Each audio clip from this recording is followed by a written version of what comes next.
તહેવાર નજીક આવી રહ્યો છે, પરંતુ તે પહેલા જ ખેડૂતોને હૈયા હોળી છે, કેમ કે હોળી પહેલા માવઠાની આગાહી છે। રવિ પાક તૈયાર છે ને ત્યારે ખેડૂતોને સવાલ મૂંઝવી રહ્યો છે કે બદલાતા વાતાવરણ અને માવઠાથી પાકને કેવી રીતે બચાવવો।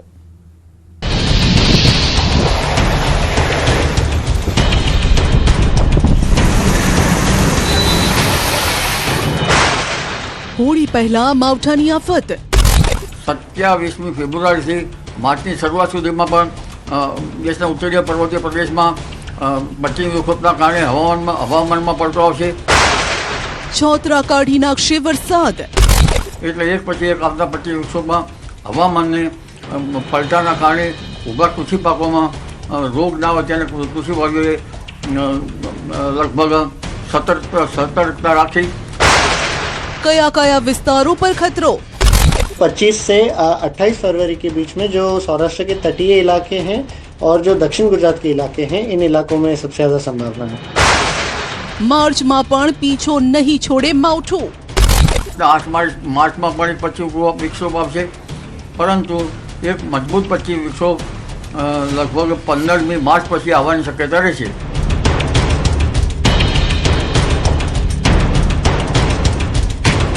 ઉનાળા પહેલા જ માવઠું ખેડૂતોના માથે તોડાઈ રહ્યું છે। એક નહીં બે આગાહીકારોની માવઠાની આગાહી સામે આવી છે।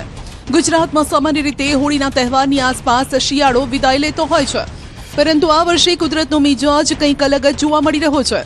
રાજ્યના અનેક વિસ્તારોમાં છેલ્લા કેટલાય દિવસોથી વાદળછાયું વાતાવરણ અને કમોસમી વરસાદી છાંટા જોવા મળી રહ્યા છે।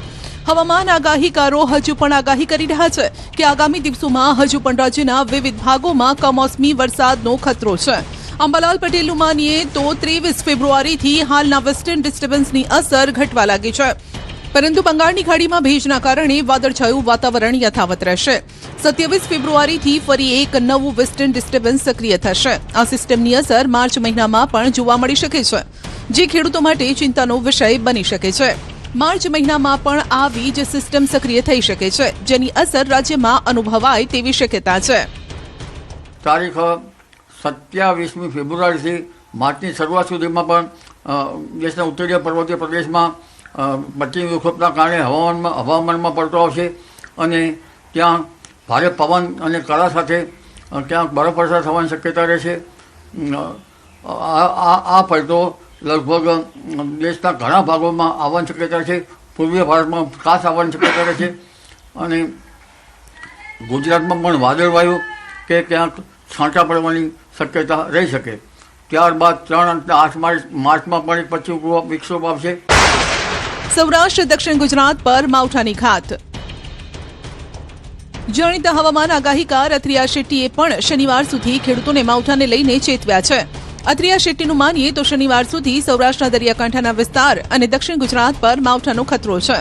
અથિયા શેટ્ટીએ હળવા વરસાદની આગાહી કરી છે, જેમાં ગીર, જૂનાગઢ, અમરેલી, રાજકોટના ગ્રામ્ય વિસ્તાર, સુરેન્દ્રનગર, અમદાવાદ, ગાંધીનગર, મહેસાણા, અરવલ્લી, દાહોદ, વડોદરા, સુરત, વલસાડ, નવસારીનો સમાવેશ થાય છે।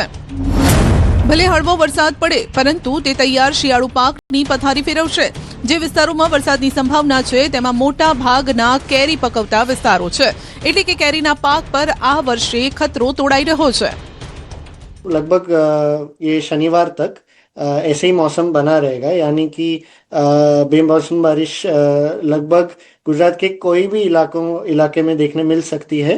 और 25 से 28 फरवरी के बीच में जो सौराष्ट्र के तटीय इलाके हैं और जो दक्षिण गुजरात के इलाके हैं, इन इलाकों में सबसे ज्यादा संभावना है। अभी अगर हम देखें तो सबसे ज्यादा जो संभावना है कि सौराष्ट्र के दक्षिणी इलाके, दक्षिणी मध्य इलाके, यानी कि गीर, जूनागढ़, अमरेली, भावनगर, कुछ हद तक राजकोट के भी कुछ ग्रामीण क्षेत्र और फिर सुरेंद्रनगर के आसपास के इलाके, इन इलाकों में सबसे ज़्यादा संभावना है। फिर अगर हम मध्य गुजरात की तरफ जाएं तो अहमदाबाद, गांधीनगर, महसाना और फिर थोड़ी उत्तर पूर्वी गुजरात की तरफ जो अरावली और दहोड़, और फिर अगर हम दक्षिण गुजरात की तरफ धीरे धीरे आए तो वडोदरा, सूरत, वलसाड, नवसारी, इन इलाकों में लगभग ये पूरे सप्ताह में और खासकर शनिवार तक बेमौसम बारिश की संभावना है। સમગ્ર ઉનાળામાં માવઠું તરખાટ મચાવશે. ઉનાળાના આગમન પહેલા માવઠાની આ શરૂઆત છે, એટલે કે આ વખતે ઉનાળામાં ગરમી નહીં પરંતુ એક બાદ એક માવઠાના રાઉન્ડ આવતા રહેશે અને આ પ્રકારની આગાહી એક નહીં બે આગાહીકારોએ કરી છે. 8 માર્ચમાં પણ એક પશ્ચિમ વિક્ષોભ આવશે, પરંતુ એક મજબૂત પશ્ચિમ વિક્ષોભ લગભગ 15મી માર્ચ પછી આવવાની શક્યતા રહેશે. એટલે એક પછી એક આવતા પશ્ચિમ વિક્ષોભમાં હવામાનને પલટાના કારણે ઊભા કૃષિ પાકોમાં રોગ ના હોય તેને કૃષિભાઈઓએ લગભગ સતર્કતા રાખી અને પવનની ગતિથી ઘઉં જેવો પાક પડી ન જાય તેની સતર્કતા રાખવી જોઈએ.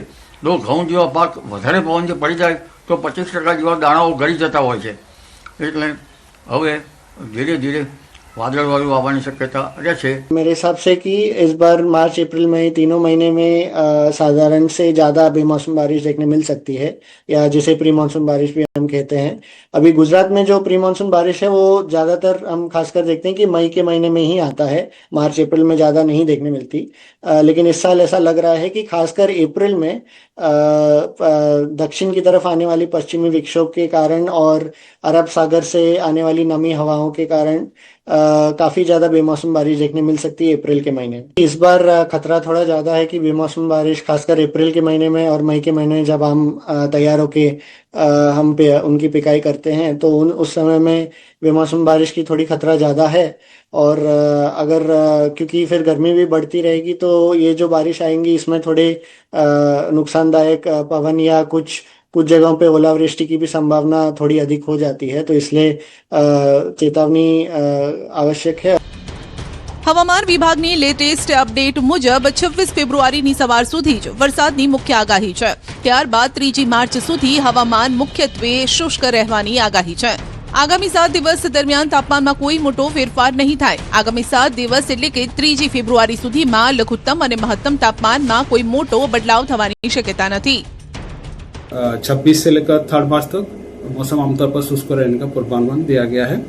जो लघुत्तम तापमान और उच्चतम तापमान में कोई बड़ा बदलाव नहीं रहेगा अगले 7 दिन के लिए. और अहमदाबाद के लिए पार्टली क्लाउडी स्काई, उच्चतम तापमान जो 30 डिग्री सेंटीग्रेड और जो लघुत्तम तापमान है 22 डिग्री सेंटीग्रेड के आसपास रहने का पूर्वानुमान है. कोस्टल क्षेत्रों में दोनों जो गुजरात की उत्तर और दक्षिण गुजरात की जो तटीय क्षेत्र है ऑफ एंड अलोंग गुजरात को विंड का जो पवन का जो दिशा रहेगा पश्चिम से उत्तर पश्चिम दिशा से पवन चलने का स्थिति रहेगा और जो स्पीड रहेगा 15 से 20 नॉट.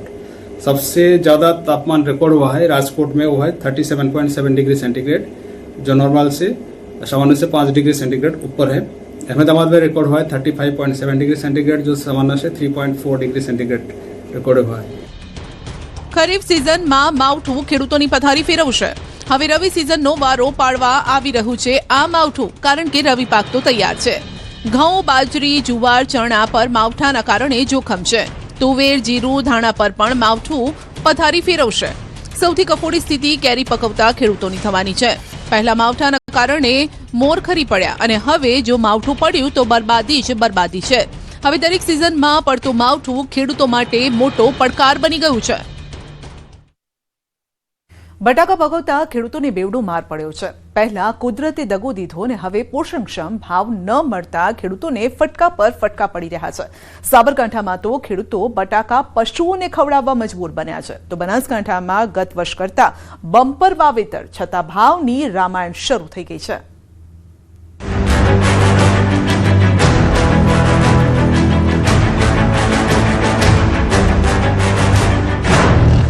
માવઠાએ બટાકા પકવતા ખેડૂતોની બાજી બગાડી. બટાટાના વાવેતર પહેલા પાછોતરો વરસાદ થવાના કારણે બેડ બધા ધોવાઈ જવાથી બટાટામાં આ વખત ઉત્પાદનમાં ઘણો બધો કપાત આવે છે.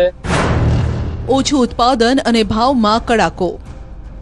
વાતાવરણનો પલટાના કારણોસર વાઢિયા લીલ ને બધું વધારે છે, એટલે ખેડૂતને પડતા ઉપર પાટું છે અત્યારે હાલ.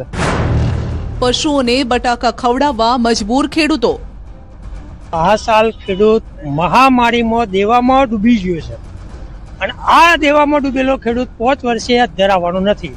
અને તમે જુઓ કે અત્યારે કંપનીઓ એટલો નખરો કરવા માંડ્યા છે ને કે તમે પાછળ જુઓ, અમારી પાછળ કે બટાકો ઘેટોને ખવડાવવો પડે છે. દર વર્ષે બટાકાની ખેતી કરી માલામાલ થતા ખેડૂતોને આ વખતે રાતા પાણીએ રડવાનો વારો આવ્યો છે. શિયાળાની શરૂઆત થતા સાબરકાંઠામાં ખેડૂતો મોટા પાયે બટાકાનું વાવેતર કરે છે, પરંતુ આ વર્ષે વાતાવરણ ખેડૂતોનું વેરી બન્યું છે. કમોસમી વરસાદ અને બદલાતા વાતાવરણના કારણે બટાકાની ખેતીમાં આ વર્ષે મોટી નુકસાની છે. એક તો વાવેતર પહેલા કમોસમી વરસાદ વરસ્યો. વાવેતર કર્યા બાદ પણ સતત વાતાવરણમાં પલટો આવતો રહ્યો, જેના કારણે બટાકામાં બગાડ પેઠો છે.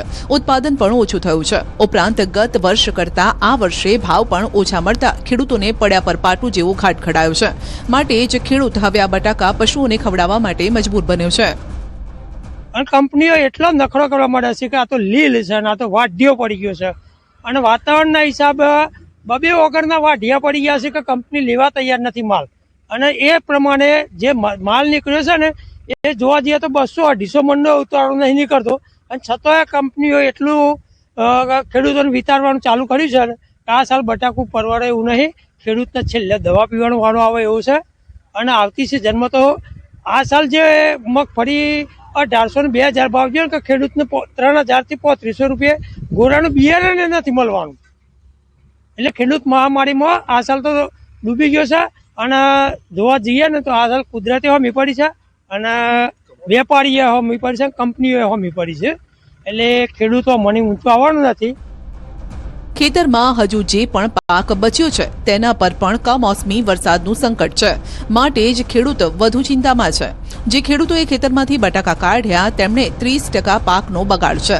ઉપરથી આ બટાકા વેચવા જાય તો માલની ગુણવત્તા સારી ન હોવાથી માલ રિજેક્ટ થઈ જાય છે અથવા તો પોષણક્ષમ ભાવ નથી મળતા. માટે જ ખેડૂતો ખાતર, બિયારણ, મજૂરીના ખર્ચ સામે આર્થિક દબાણ અનુભવી રહ્યા છે. બટાટાના વાવેતર પહેલા પાછોતરો વરસાદ થવાના કારણે બેડ બધા ધોવાઈ જવાથી બટાટામાં આ વખત ઉત્પાદનમાં ઘણો બધો કપાત આવે છે. લગભગ 30 થી 40% કપાત છે. અને કંપનીવાળા બહુ લેવા માટે આનાકાની કરે છે. એમાં રિટર્ન કરે છે ગાડીઓ અને વધારે પડતું કાપ કરે છે. નુકસાનીમાં તો લીલ, વાઢિયા, પછી બ્લેક ડોટ્સ ગત વર્ષ કરતા લગભગ 30 થી 40% જેટલો ઘટાડો નોંધાય. ફટકા પર ફટકા ખાવાનું ખેડૂતના નસીબમાં લખ્યું હોય તેમ લાગે છે. ખેડૂતોને મબલક કમાણી કરાવતા બટાકાએ આ વર્ષે ખોટમાં ધકેલી દીધા છે અને હજુ તો ઉતારા લેવાની શરૂઆત જ છે. તેવામાં બટાકા પકવતા ખેડૂતોના આ હાલ છે.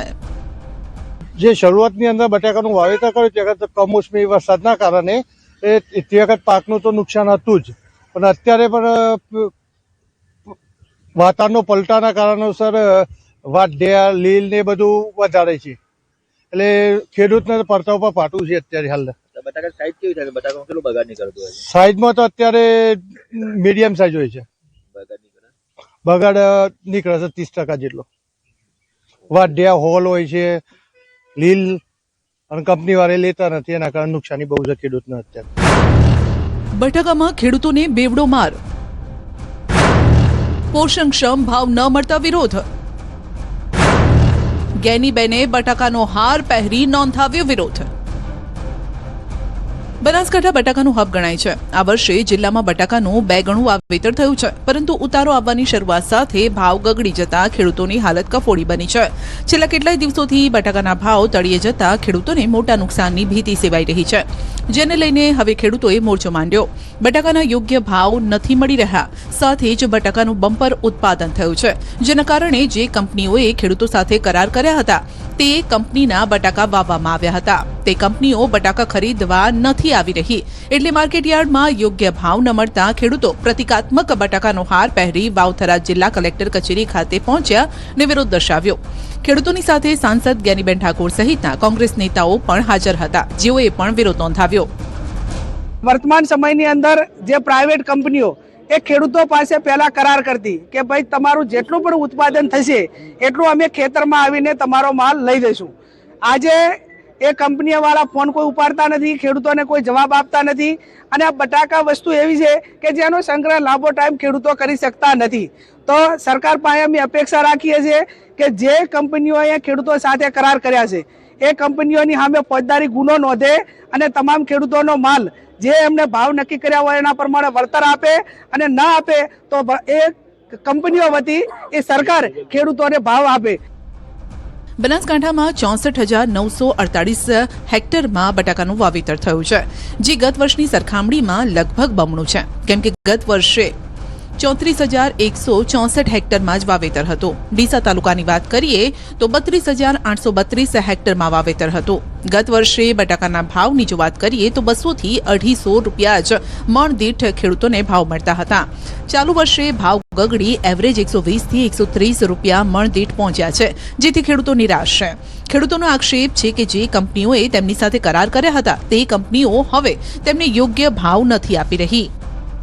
કણે ખ્યાતિ વાયો, કણે પોખરાજ વાયો, આવી બધો બટાકા વાવરાઈ દીધા. પણ અત્યારે કેવું થયું કે ખેડૂતોને પોષણક્ષમ ભાવ જ નથી. 120 રૂપિયાનો ભાવ દે અને 120 થી 130 રૂપિયાનો ભાવ હોય તો 1650 રૂપિયા ખેડૂતે કટુ લાવીને વાયું હોય. હવે 1650 કટુ લાવ્યું, એનો 8 ગણો કે 7 ગણો ઉતારો દો એટલે 2200 થી 2300 રૂપિયાની એટલો એની ઉપજ થઈ એક કટાની. તો એને કેડે ખેડ, ડીઝલ, ખાતર, પોણી, એની મજૂરી, એના ભાગીઓ, આ બધું ના જુએ. તો હું સરકારને અહીંયા કલેક્ટર સાહેબને રજૂઆત એટલા માટે કરવા આવ્યો છું આ બટાકાના હાર પહેરીને કે સાહેબ અમારા વિસ્તારમાં ખેડૂતો સાથે બહુ મોટા પાયે છેતરપિંડી થઈ છે. હવે 260 રૂપિયા ભાવ નક્કી કર્યા હતા તો 300 રૂપિયા થયા હોત તો મારો ખેડૂત તો આપવાનો જ હતો. તો એ 40 રૂપિયા પ્લસ કંપની ખાય તો ચાલે, પણ અત્યારે ભાવ ઘટ્યા છે તો કંપની લેવા તૈયાર નથી. જે એમણે વચન આપ્યું હતું ખેડૂતને પાલન કરે, નહીતર સરકાર અને કલેક્ટર સાહેબ અને વહીવટી તંત્ર ખેડૂતોની વારે આવે અને ખેડૂતોને ન્યાય અપાવે.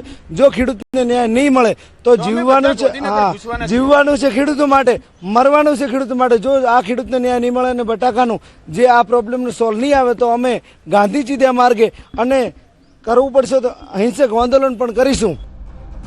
માવઠા જેવી કુદરતી આફત સામે ખેડૂત ઝઝૂમ્યો, કુદરત સામે જંગ જીત્યો તો કંપનીઓએ તેમને દગો દીધો. હવે સ્થિતિ એવી થઈ ગઈ છે કે જો ખેડૂતોને બટાકાના પૂરતા ભાવ ન મળે તો ખાતર, બિયારણ, દવા, મજૂરીનો ખર્ચ પણ માથે પડે તેમ છે. જે તે સમય વાવણીનો સમય હોય તે ટાઈમે કંપનીઓવાળા મોટા મોટા કરાર કરે છે, મોટી મોટી જાહેરાતો કરે છે અને ફિક્સ ભાવથી એ વાવણી કરાવતા હોય છે. પણ આ સાલ ખરેખર એની પરિસ્થિતિ કંઈક અલગ જ છે. જે વેપારીઓએ કરાર આધારિત જે વાવેતર કરાવ્યું છે તેમાં પણ ખરીદવામાં આનાકાની કરી છે. વચમાં કટ્ટા દીઠ 50 કિલોની બેગ દીઠ 5-5 કિલા કાપ કરવાની વાત કરતા હતા. ખરેખર જાવું તો ખેડૂતોને જાવું ક્યાં? ગઈ સાલ ભાવ 230 થી 260 સુધી હતા, પણ આ સાલ ભાવ એકદમ 130 થી 150 સુધી જાય છે. એટલે હવે ખેડૂતોને 50% ભાવ આ સાલ મળે છે અને કંપનીઓવાળા પણ જે ભાવથી લોકોને વાવેતર કરાયું પણ એ કંપનીવાળાએ પણ હાથ અદ્ધર કરી લીધા છે. કોઈ કંપનીવાળા ખેડૂતો પાસેથી બટાકું ખરીદતા નથી અને લે પણ હોય થોડા ઘણોના ખર્ચાથી બોલે છે. એટલે ખેડૂતને ખૂબ મુસીબત આવી છે. ખેડૂતોને ગત વર્ષે સારા ભાવ મળ્યા હતા. આ વર્ષે ઉત્પાદન મબલક થયું તો ભાવ ગગડી ગયા. ખેડૂતોને ગત વર્ષ કરતા આ વર્ષે મણ પર 100 થી 130 રૂપિયાનું નુકસાન જઈ રહ્યું છે. ચાલુ વર્ષે ભાવની વાત કરવામાં આવે તો 80 રૂપિયાથી માંડીને 200 રૂપિયા સુધીના પ્રતિ 20 કિલોના ભાવ નોંધાયેલ છે. ઓન એન્ડ એવરેજ ભાવ 120 રૂપિયાથી 130 રૂપિયા સુધીનો નોંધાયેલ છે. વાવેતરની વાત કરવામાં આવે તો ચાલુ વર્ષે બનાસકાંઠા જિલ્લાની અંદર 64,948 હેક્ટરની અંદર બટાકાનું વાવેતર થયેલ છે, જ્યારે ડીસા તાલુકામાં 32,832 હેક્ટરમાં વાવેતર થયેલ છે. ગત વર્ષે બનાસકાંઠા જિલ્લામાં 34,167 હેક્ટરમાં વાવેતર હતું, જ્યારે ડીસા તાલુકામાં 20,094 હેક્ટર હતું. જેની તુલના કરતા ચાલુ વર્ષે ડીસા તાલુકાની અંદર 12,738 હેક્ટર અને સમગ્ર બનાસકાંઠા જિલ્લામાં 30,781 હેક્ટરની અંદર વાવેતરનો વધારો થયેલ છે. આસ્થા, પ્રેમ અને પરંપરાનો આ મેળો. છોટાઉદેપુરમાં ભગોરિયા મેળાની શરૂઆત. આદિ એટલે મૂળ અને વાસી એટલે રહેવાસી. આદિવાસી સંસ્કૃતિ કુદરત પર આધારિત સંસ્કૃતિ છે અને કુદરતના જતનને પણ તેઓ પ્રાધાન્ય આપે છે. તેઓ આદિવાસી સમાજ હોળી ધૂળેટીના પર્વને અદ્ભુત રીતે ઉજવે છે. માત્ર ગુજરાત જ નહીં પરંતુ સમગ્ર ભારતના આદિવાસીઓ પોતાની પરંપરાને ભૂલ્યા નથી. વડવાઓથી ચાલી આવતી પ્રણાલીને તેઓએ અકબંધ રાખી છે, જેનો આ પુરાવો છે. આદિવાસી સમાજમાં હોળી ધૂળેટીનો તહેવાર કેટલો અનોખો છે તે આ દ્રશ્યો પરથી કહી શકાય છે. છોટાઉદેપુર તાલુકાના સરહદીય વિસ્તાર એવા રંગપુર ગામે ભગોરિયાના મેળાની શરૂઆત થઈ છે. હોળીના તહેવારના 8 દિવસ પહેલા ભરાતા આ મેળામાં ગુજરાત મધ્યપ્રદેશના આદિવાસી યુવાન યુવતીઓ ઉમટી પડે છે. રામઢોલ, માંદળ અને વાંસળીના સૂરે મેળાની મજા માણે છે.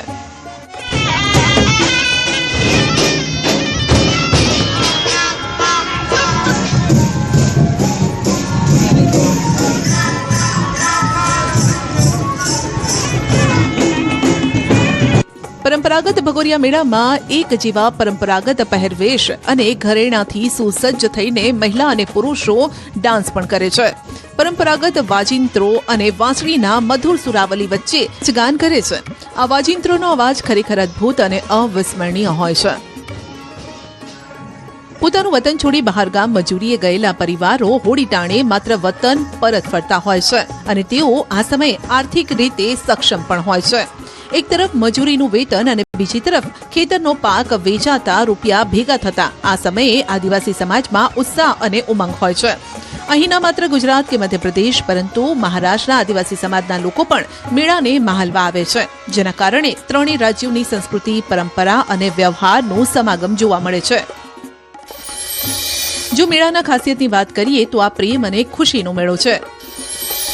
હોળીના રંગ, નૃત્ય, સંગીત અને વેપારનો સમન્વય જોવા મળે છે. ફક્ત હાટ બજાર જ નહીં પરંતુ પ્રેમનું પણ પ્રતીક છે. પારંપરિક પોશાકમાં આદિવાસી લોકો નૃત્ય કરે છે. આદિવાસીઓ ધાન કાપ્યા બાદ હોળી માટે ખરીદી કરે છે. એક સપ્તાહ સુધી આ મેળો ચાલે છે. કોઈ ચોક્કસ માહિતી નથી પરંતુ કહેવાય છે કે આ મેળાની શરૂઆત મધ્યપ્રદેશમાં રાજા ભોજ સમયે થઈ હતી. ગુજરાતમાં વસતા આદિવાસીઓ પણ હોળી પહેલા આ મેળાને માહલે છે. આદિવાસીઓનો આ ખૂબ મોટો તહેવાર છે. દિવાળી કરતા હોળી એ ખૂબ આદિવાસીનો મુખ્ય તહેવાર હોવાથી મજૂરી ગયેલા હોવા છતાં પણ એ પોતાના વતનમાં આવી જાય છે અને ધામધૂમથી પોતાના વાજિંત્ર સાથે, ઢોલ નગારા સાથે આ ડુંગરિયાનો તહેવાર ઉજવે છે. આ એવો તહેવાર છે કે ઢોલ, પારંપરિક આભૂષણ, અન્ય સામાન પણ તેમાં ખાસ હોય છે. મેળામાં છોટાઉદેપુરના સાંસદ જશુભાઈ રાઠવા પણ પારંપરિક વસ્ત્રોમાં સજ્જ થઈ ઢોલ અને વાંસળીના તાલે ઝૂમ્યા હતા. ટીમલીની મોજ માણતા નજરે પડ્યા.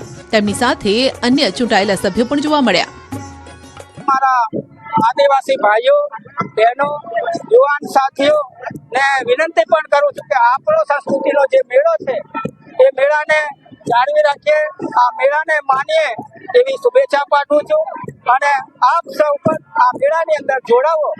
આદિવાસીઓની કહેવત છે કે દિવાળી અઠે કઠે પણ હોળી ઘોર. છોટાઉદેપુર જિલ્લામાં દિવાળી કરતાં પણ હોળીના તહેવારને વધુ મહત્વ અપાય છે અને માટે જ કહેવત છે કે દિવાળી તો અટે કટે પણ હોળી તો ઘરે છે.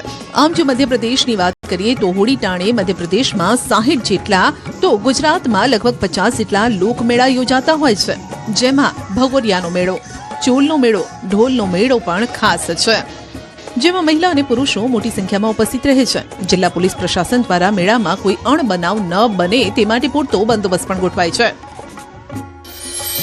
આ તરફ રાજપીપળામાં રસિયા હોળીની ધૂમ. નર્મદા જિલ્લાના રાજપીપળામાં મિની વૃંદાવન જેવો માહોલ જામ્યો. સામાન્ય રીતે હોળીનો તહેવાર લોકો 2 દિવસ મનાવતા હોય છે, પરંતુ આપને જાણીને નવાઈ લાગશે કે ગુજરાતના આ જિલ્લામાં હોળીનો તહેવાર 40 દિવસ સુધી મનાવાય છે. રાજપીપળામાં રહેતા વૈષ્ણવ સંપ્રદાયના લોકો હોળીનો ઉત્સવ 40 દિવસ સુધી મનાવે છે. વસંત પંચમીથી શરૂ થતી આ પરંપરામાં મહિલાઓ અને ભક્તો કૃષ્ણ ભક્તિના રસિયા ગાઈને ગુલાલ અને ફૂલોની હોળી રમે છે. જે રીતે કીધું મિત્રતાના ભાવથી આજે લાલાના ચરણ બધા ઢાંકી અને ભૂલી જાય છે કે એ ભગવાન છે અને અમે ભક્ત છે. એ રીતે એ લોકો લાલાને પણ જેટલો હેરાન કરે છે, એને જે રીતે રમાડે છે, એને જે રીતે પિચકારીથી રંગે કે ગુલાલથી રંગે કે જેનાથી બી રંગે, એ જ રીતે અમારા રાજપીપળામાં ઉત્સાહી બહેનો અને ભાઈઓ બધા મળીને અમે અહીંયા આગળ હોળી રમીએ છીએ. ધાર્મિક માન્યતા અનુસાર ભગવાન શ્રી કૃષ્ણએ વૃંદાવનમાં સખીઓ સાથે 40 દિવસ સુધી હોળી રમી હતી, જેને અનુસરીને વસંત પંચમીથી આ હોળી રમવાની શરૂઆત થાય છે.